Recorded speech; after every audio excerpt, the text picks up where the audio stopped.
perfect for us. So welcome. My name is Jackie Tamaro, and I'm with the Prescott Lighthouse. And this is Linda Bola. She is with the Maritime Museum. And of course, you all know this gentleman, Pier, to my right. So we're very happy to have him on board to save the pier light. And the men to his right are from the Coast Guard station in Buffalo. So we have Chief Palmer and Nick Roberts. See, you had to look at your tag too. They drove down today from Buffalo to be with us. And so that's very nice. And the pier light, for all of you, the pier light is open today. So you'll be able to see the inside. You can't climb it, but you can see the inside of it today. One of the rare times that it is open. So I just want... Excuse me, can you speak up a little bit? Or maybe we can come closer. Yeah. How about that? Yeah. Okay. Stop the train.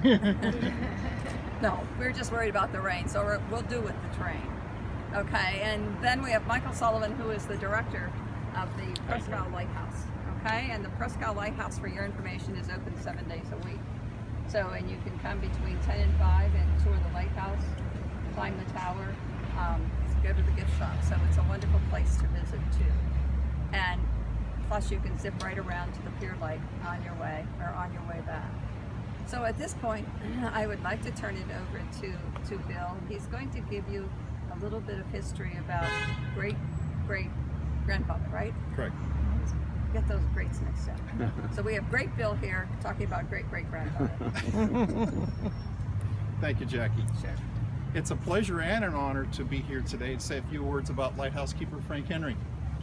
And amongst notable officials, borough officials, friends, family, we have several family here today. We have several great-great-grandchildren and several great-great-great-grandchildren in attendance, and we have two great-great-great-great, that's 4 great-grandchildren in attendance today who are descendants of Frank Henry, and so makes this day special.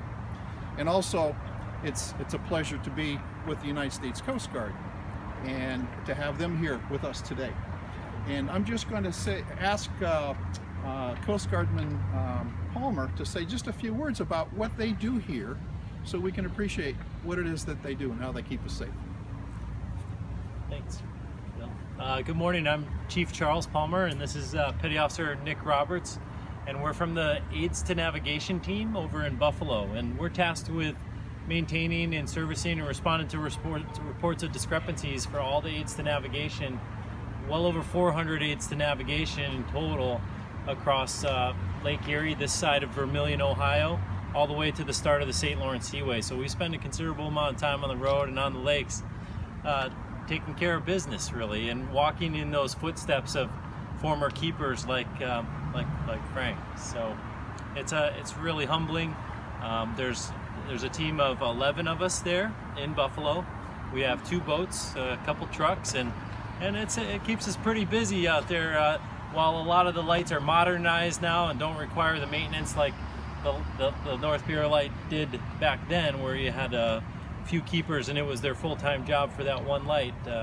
It's definitely a full-time job for the 11 of us staying on top of the winter does a number on things, so we're very busy in the spring getting everything back ready for the boaters, and then we've got a lot of work to do in the fall. Almost 100 of our buoys are seasonal, so we're working those twice a year. But that gives you a little bit of idea of what we do. There is a station here in Erie that sometimes a little confusing. Yeah, why is there a team? Why are there folks from Buffalo and Erie taking care of the lights in Erie? Because the Prescott light and the North Pier light still being active aids to navigation for the mariners. Well, those stations dotted along the coast of the lakes are tasked with search and rescue and law enforcement. They're trained and specialized in that duty. And then one other hat that the Coast Guard wears is this aids to navigation mission. So that's what our team is, and we deploy across the lakes. We're trained and specialized in that mission of the Coast Guard.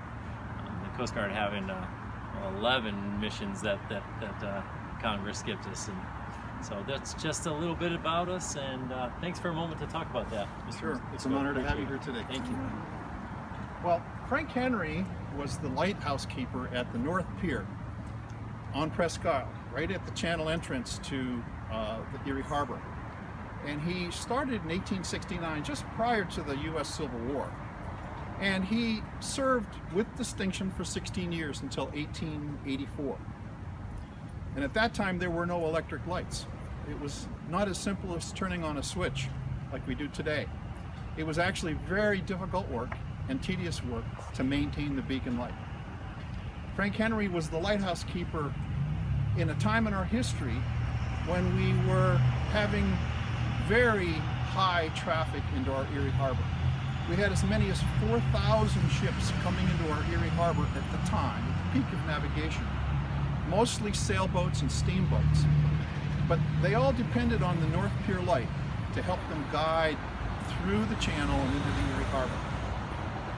We're thankful that Frank Henry maintained the beacon light for as many years as he did, for 16 years, and for making those endless trips up and down the spiral staircase, open to the elements. At that time, the pier light is enclosed now, but back then it was wide open. And especially with Frank Henry, because he had an affliction with rheumatoid arthritis, that it must have been a challenge for him to navigate those stairs for 16 years. We're grateful that he kept the lanterns lit with the whale oil and that smoky kerosene. And occasionally, he saved a life. Somebody who fell into the waters near the pier lighthouse.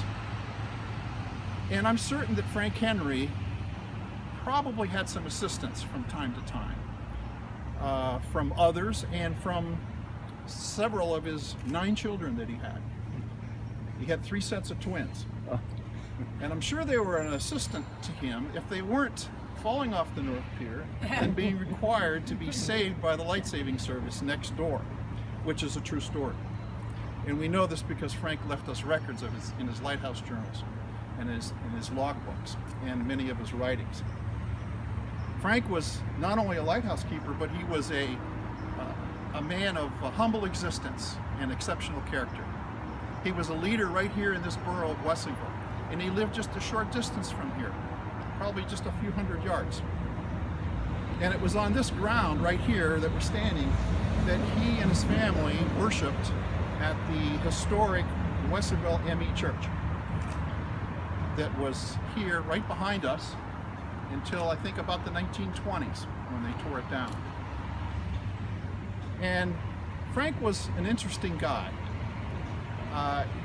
In his early life, he was a radical abolitionist.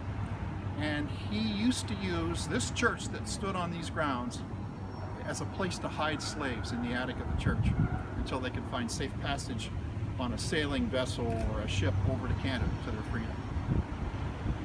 We're thankful for Frank Henry's lighthouse service to his community, and we're also thankful for the United States Coast Guard for keeping us safe and for what they do every day and for their service to our country.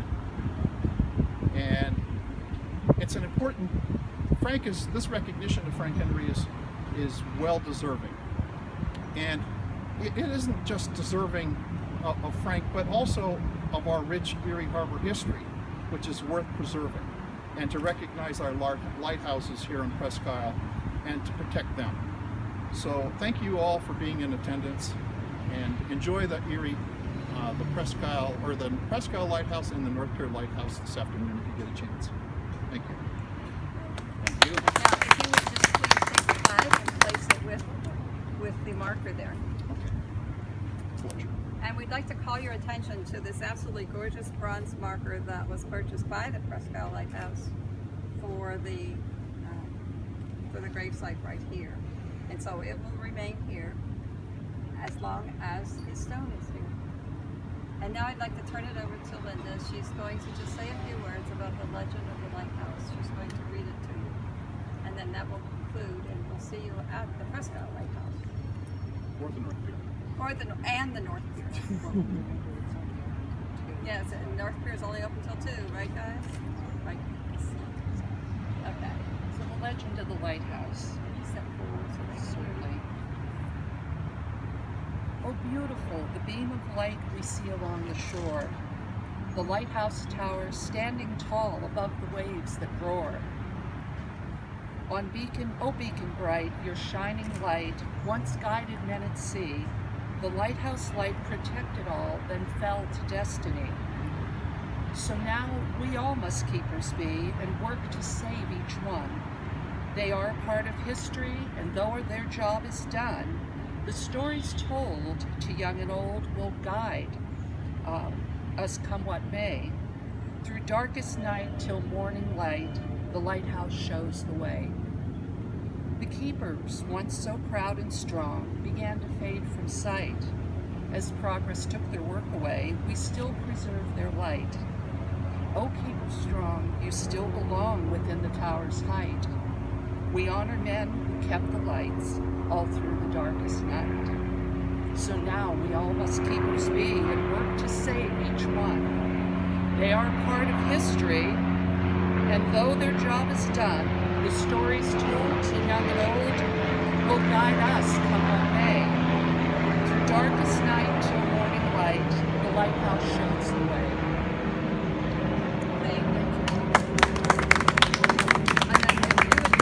If I could take this flag, please, and give it to the borough so that you can fly it on National Lighthouse Day next year.